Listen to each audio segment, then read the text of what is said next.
On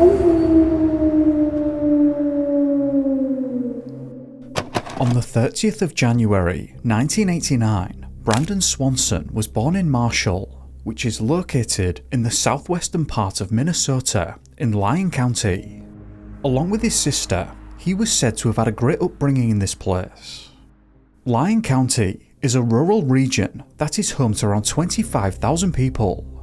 Much of the land is used for farming, with smaller towns dispersed throughout Route 68. 3 of the towns, Marshall, Canby and Lynd, are important to this incident. Brandon's parents, Brian and Annette, realised that at a very young age, Brandon held a high level of intelligence, as he became proficient in reading comprehension much quicker than his peers. Brandon's love for reading, science and learning in general are things that he'd always had, and that served him well throughout Marshall High School, which he graduated from in 2007. About 30 miles northwest of Marshall, in the town of Canby, he would go on to enroll at the Minnesota West Community and Technical College. Brandon was engaged in a science program with a focus on wind turbines at the college. His teachers would later relay that he was succeeding academically and was well liked by everyone. During his time at the college, Brandon had been living with his parents in Marshall and was commuting back and forth between the two towns. For one reason or another though, perhaps thinking that he would have access to greater opportunities outside of this rural area, Brandon decided that he was going to transfer to the Iowa Western Community College in Council Bluffs. This was over 250 miles away from home, but sadly, these plans would never come to fruition, and Brandon would never make it to Iowa. In May of 2008, Brandon was 19 years old, and as his freshman year at Minnesota West had just come to a close, he and his friends decided they were going out to a house party to celebrate. Brandon was in a good mood, and he'd done well and was now eager and excited to transfer to Council Bluffs in Iowa. 8 miles to the southwest of Marshall, Lynd was Brandon and the friends' destination, as there was a small gathering there at one of the residences. According to others who attended the party, Brandon was mostly seen hanging out with 5 or 6 people in the back garden. The event was fairly low-key and calm as opposed to some of the other parties that were taking place in Canby. While at the party, Brandon's friends stated that they weren't sure how many, but that he did have a few drinks there, though he did not seem impaired in any way. Brandon had made plans to see another friend of his before the night was over, as this friend, much like himself, had planned to leave Lynd County in search for more promising opportunities further afield. So, at approximately 11 PM, Brandon got in his car, drove northwards through Marshall, and then up Route 68 as he normally would to Canby. This friend was attending a party up there, so now Brandon was at his second party of the night. From information gathered from his friends at the party, we know that he didn't stay too long, though he did have a drink or two before leaving at around midnight to go home. It was also reported again at this second site that he didn't seem impaired or anything like that. Now, to get to Canby, as said, he'd driven along the major highway, Route 68. However, to get back to Marshall, he didn't use it, instead opting to go down the rural and dirt back roads that run parallel to Route 68. There was a lot of questions about why exactly he'd chosen to do this, and while it's not known as a certainty, the prevailing opinion is that he may have been worried about getting noticed by law enforcement, which would have put him in a spot of trouble. That isn't definitively known though, and is speculation, and it is possible that some other reason could have prompted him to do that. Brandon did not have a sat-nav as far as I can tell, and whether or not he was even familiar with these roads is an open question. This particular area wasn't too far from Marshall, though it's just not clear if he would have had any reason to traverse them as opposed to Route 68 in the past. Depending on how much he'd had to drink, could have hurt his sense of direction, and he was legally blind in his left eye, which also can't have helped him very much on what would have been absolutely pitch black dirt and gravel roads, illuminated only by the headlights of his car. If Brandon had followed Route 68, he would have arrived home well before 1 AM, and probably closer to 12:30. As you can see, the roads he was travelling were organised in a grid-like fashion, and I believe he was trying to drive back down to Marshall in a step-like pattern. At precisely 1:54 AM, Brian and Annette received a call from a disoriented Brandon, explaining that he was in trouble as he'd unintentionally driven his car off the road and into a ditch. Brandon explained to his parents that he'd broken down midway between Marshall and Lynd. Given that he had just left Canby, that was pretty much impossible, and while it's not clear why he believed that, there are a few popular hypotheses that have been put forward. Firstly, and perhaps as Occam's razor might suggest, the drink may have affected Brandon more than previously thought, which could have left him disoriented and confused while he was driving. Secondly, the area will have been pitch black, and at some point he may have felt that he'd crossed Route 68 by accident and gone too far south. Thirdly, it's possible that Brandon could have sustained some kind of head injury after hitting the ditch, which is why he was so seemingly confused about his position. Or perhaps we're dealing with a mixture of all three reasons. If he'd sustained a head injury mixed with drink, it could be possible that he'd completely forgot that he'd even gone to Canby, and genuinely thought that he was trying to get back to Marshall from Lynd. In any case, his parents hurriedly got into the car and drove to the location between Lynd and Marshall, but they just couldn't locate him anywhere. Brandon was flashing his headlights on and off, which his parents could hear through the phone as they drove around this wrong area, and obviously they weren't able to find him. What actually happened was that just before 1:15 in the morning, Brandon had veered onto a maintenance road around this approximate area here. This particular dirt road connected two huge crop fields, though at the time will have looked completely empty as the planting had not been finished. It's important to emphasise just how dark this would have been for him. It would have been completely pitch black, and he was encircled and engulfed by this darkness. The land around him, though he wouldn't have been able to see much of it, was just flat, empty and vast in all directions, making it impossible to get his bearings precisely. At 1:15 AM, Brandon misjudged a turn which sent him down into a steep decline in the ditch. He tried to drive his car out, both forwards and in reverse, but it wouldn't budge. Now, before Brandon called his parents, presumably because he thought getting his parents involved was going to land him in trouble, he first tried to call his friends, but nobody was answering at that late hour. During the phone call with his parents at around 2:17 AM, frustration set in and Brandon hung up, as he was having a hard time explaining where he was and his parents could not find him. As we know, he wasn't even describing the right area. Brian and Annette phoned him back, and Brandon said that they should just meet him in Lynd and that he has a friend there. Brian essentially said, "Okay, let's meet at the Linwood Lounge where he'd pick him up." At this point, Brian drove Annette back home and then set off by himself to the lounge where he just sat waiting. At 2:35 AM, Brandon called Brian again, and this time told him that he was on a field and could see fences.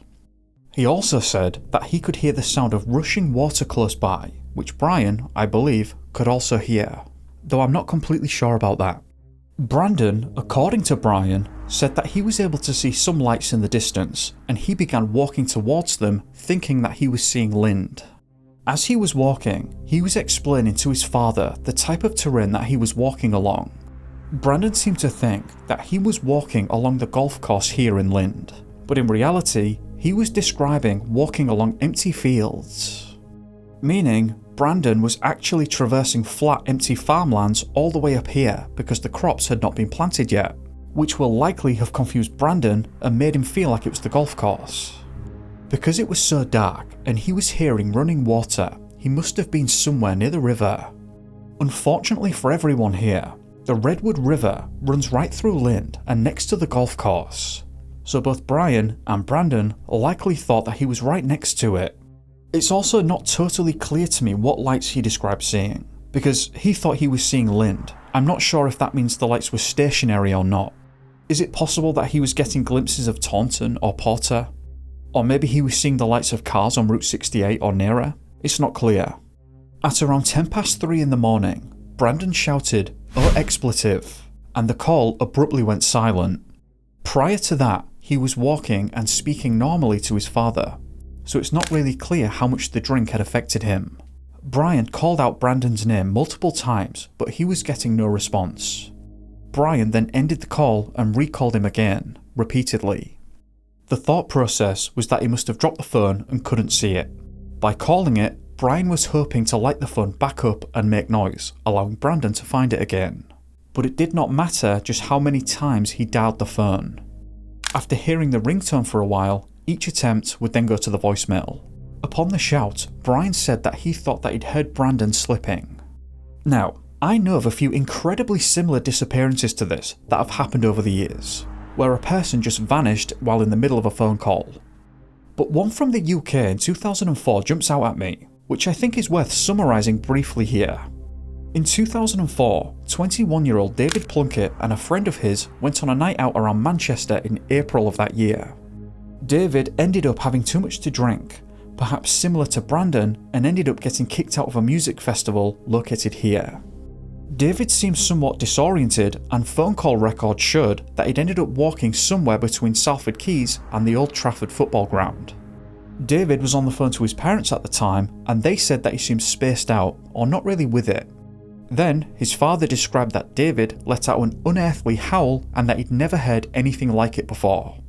The father said that there was no background noise at all, and that it was just completely silent, and it was as if David was startled by something out of the blue. The parents never heard anyone else present, no commotion or struggling, slipping, falling, or anything like that. The phone line then stayed open, as was the case with Brandon. The father was calling out for David, but no response was ever given. 2 weeks later, David's body was discovered in the Manchester Ship Canal in an area that had been repeatedly searched over and over again. The pathologist stated that there was no evidence of foul play. The former detective, Chief Superintendent Tony Blockley, immediately realised just how weird this disappearance was and made the argument that if David had simply fallen into the water, the parents would have and should have heard the splash on the phone, which they did not. I'll leave that segment there, but if you want all of the details and to hear of other similar disappearances to David's and Brandon's, I'll have it pop up in the top right of the screen now, and I'll leave a link in the description below if you want to open a new tab. Now, upon Brandon shouting, before never being heard from again, the phone still seemed to be in working condition, as when the parents were repeatedly calling it, the phone would ring for a while, there would be no answer, and then they got to the voicemail. Obviously, nerves were now setting in. Brian and Annette had absolutely no idea what had happened to their son.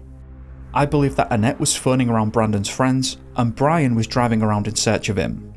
It was now 6:30 in the morning, around 3 hours after last hearing from their son, and their search efforts had failed.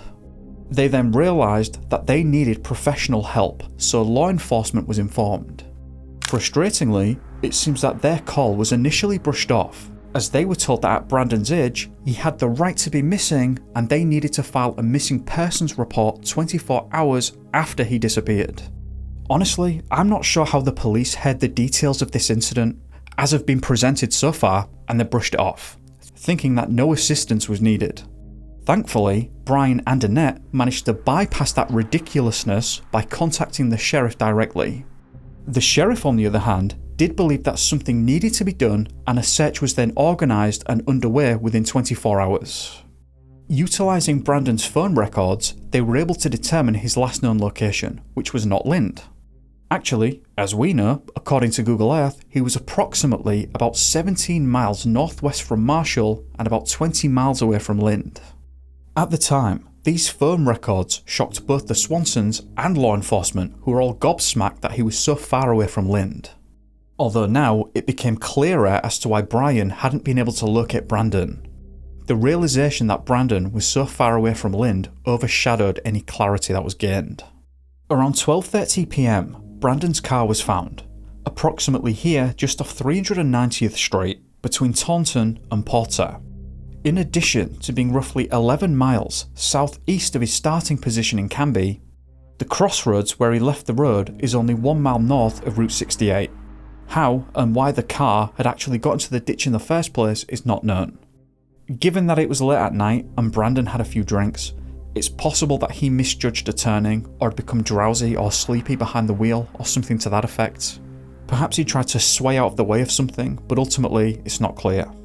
The incline of the ditch was so steep that the wheels weren't even touching the ground anymore, making it impossible for Brandon to have gotten it out. The discovery of the car was a huge breakthrough in the search, but it also managed to raise more questions than it solved. It was now clear that Brandon must have been completely disoriented and had no notion about his current whereabouts. Furthermore, they were unable to ascertain in what direction he might have travelled away from the car. Brandon had left no footprints on either the gravel or dirt roads, and they weren't able to find any on the surrounding fields either. We do know that he said that he could see lights and was walking towards them thinking it was Lynd. The lights Brandon had seen must either have come from Porter, Taunton, or it could be that there was another vehicle somewhere nearby, though it was not clear. Because of this, the sheriff brought in highly trained search dog teams. This is where things get a bit weird, so let's get bizarre. The dogs initially were just not able to latch onto a scent trail at all, except for one.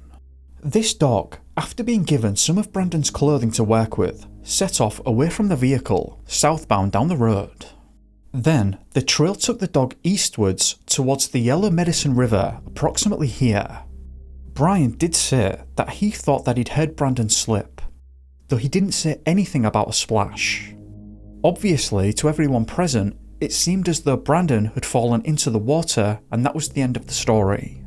However, then the dog exited from the river and continued tracking the scent.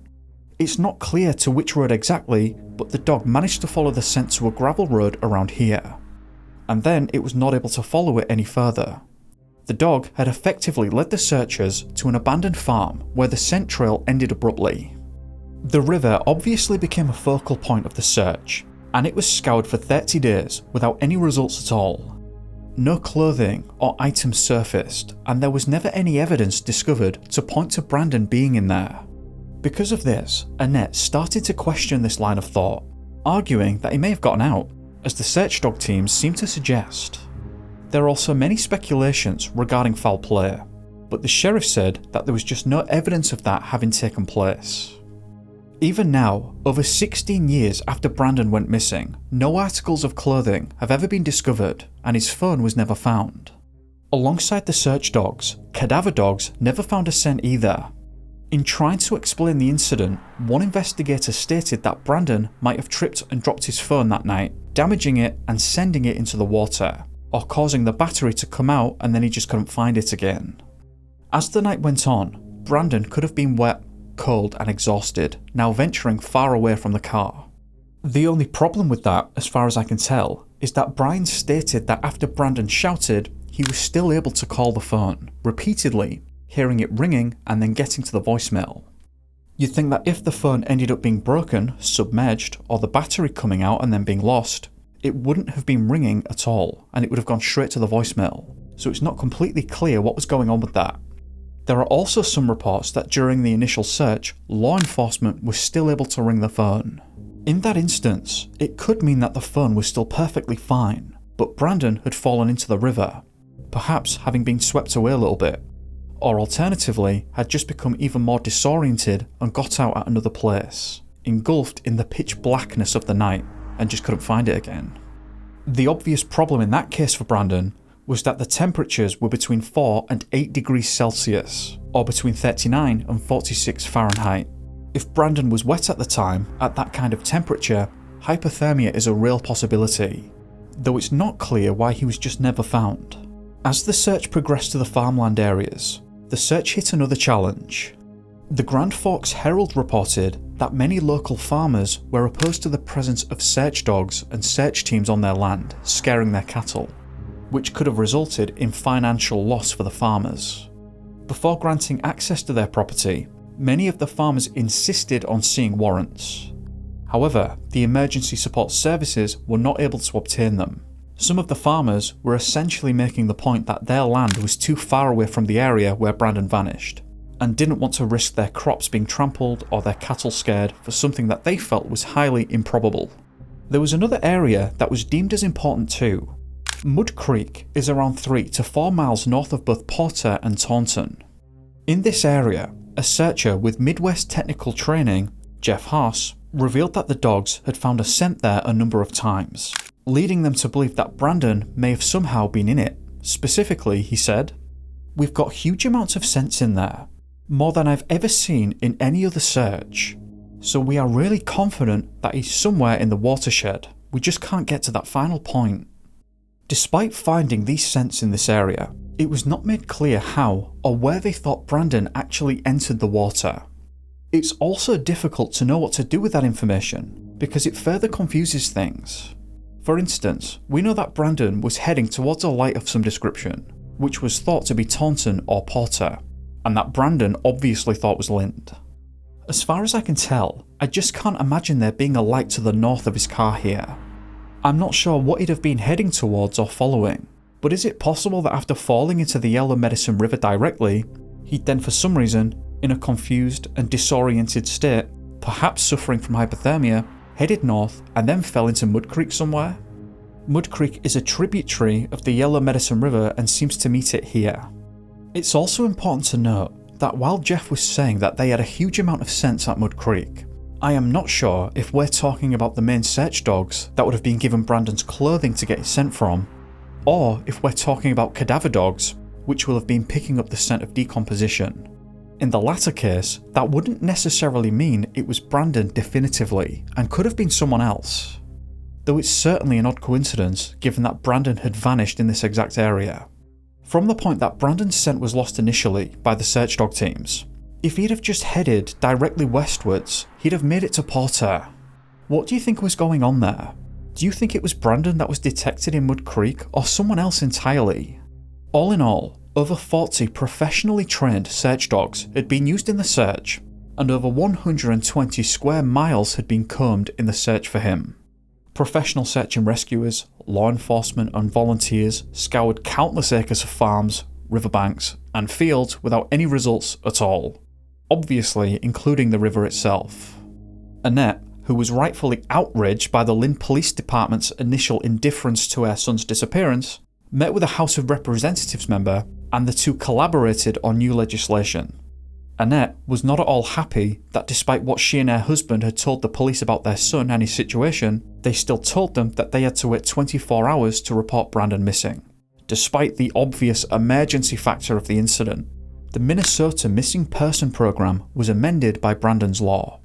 Under this new law, immediate involvement of law enforcement is mandated in the event of a missing person's reported whereabouts regardless of age, which should probably have just been the case from the beginning. Given the situation, it should have just been obvious to law enforcement that Brandon may have been in some trouble. No law is going to fix common sense, but I'm glad that his parents were able to bring about a positive change. It's incredible to me that this was even necessary in the first place, and Brian and Annette's call wasn't taken seriously right from the start. I'm not sure how you can explain that your son is lost in total darkness, in cold temperatures, is blind in one eye, may be disoriented and confused, has crashed his car, and may even have entered the water. At the very least, the idea that he may have been harmed should have changed everything, since in many car accidents, injuries can be internal and aren't even noticed at first. I'm not saying that's what happened here since we cannot know it, but that possibility alone should have changed police perception right from the get-go. Investigators were divided over what might have happened to Brandon. A few felt that Brandon might have encountered foul play, while the majority maintained that he slipped into the river or Mud Creek, or both possibly, I'm not sure. From the beginning of Brandon's disappearance, law enforcement had reported that they did not discover any evidence that foul play was involved. The problem was that law enforcement never discovered anything that would explain anything that might have happened to Brandon. There has never been any trace of anything. Brandon's phone pings and the scent trails were the only real clues. Because of the total lack of evidence, several hypotheses have arisen in an attempt to shed some light on this case. The first hypothesis, which we've already mentioned, was the idea that he may have succumbed to the elements. We know that it was cold, and we have a good reason to believe that Brandon may have been wet after having entered the Yellow Medicine River. To mix that with the coldness of the night is not good.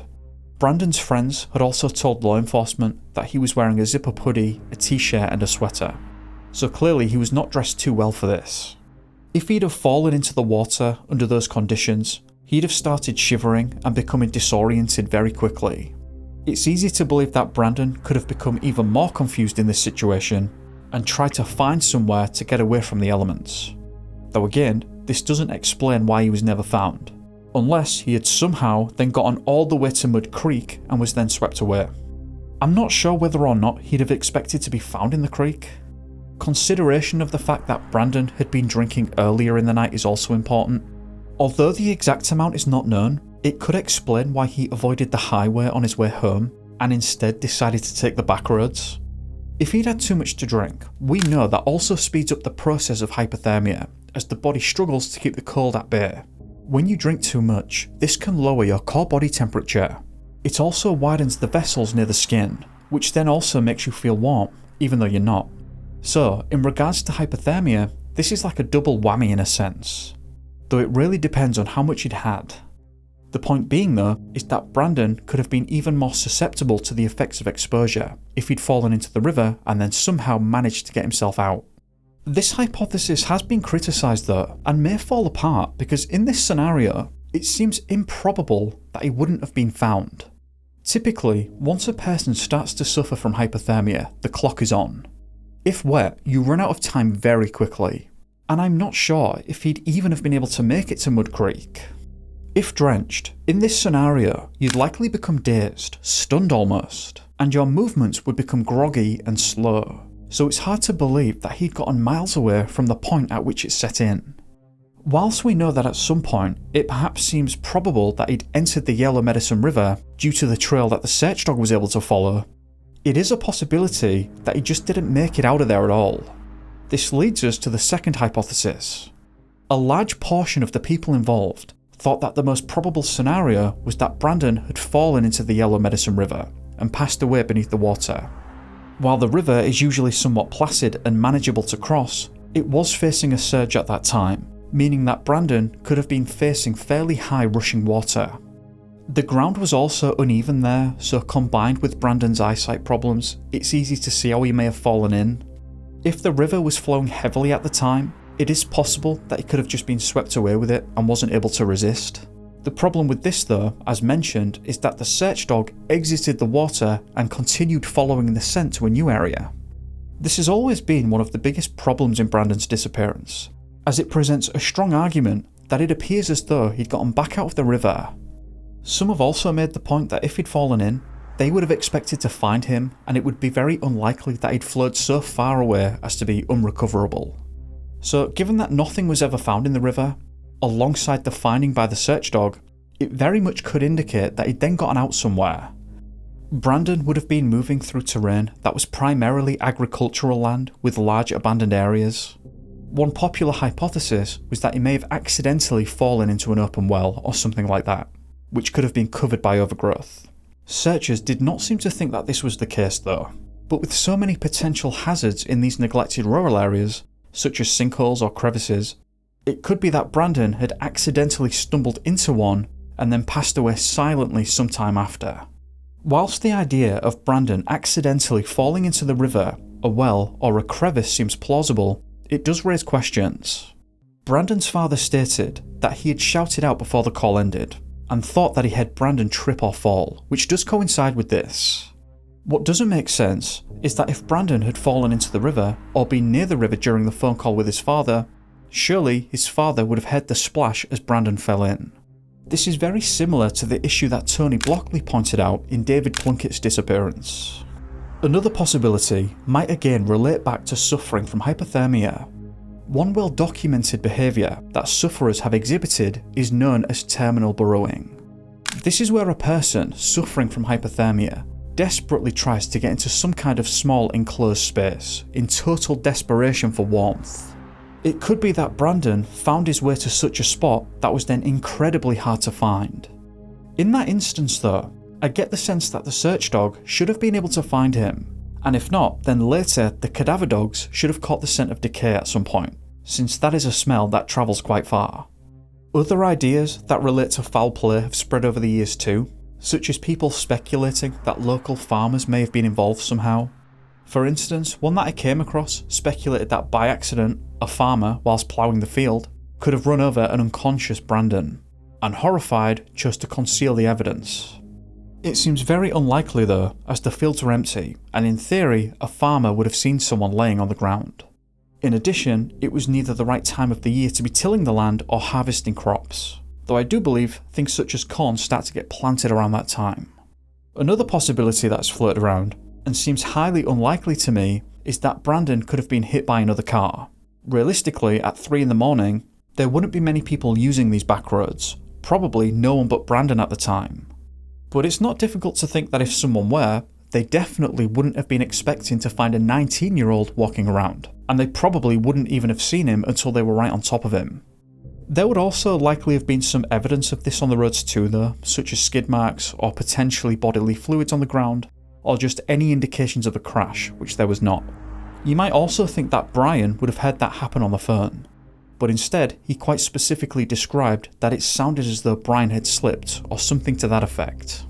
Outside of Brandon walking and talking with Brian, he didn't hear anything to suggest traffic or other people being present, although with that being said, if Brandon had fallen into the river, lost his phone and then got back out of the water, something could have potentially happened later, such as getting struck by this hypothetical car.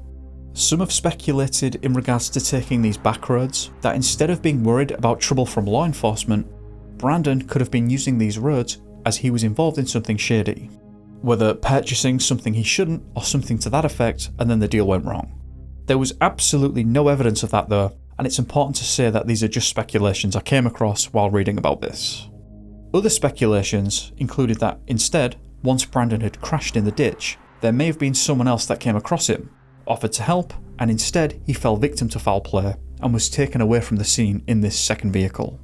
While the ideas surrounding foul play do at a glance seem less likely to have occurred, they haven't been and can't be entirely discounted either, since a lot of information is simply missing and not known.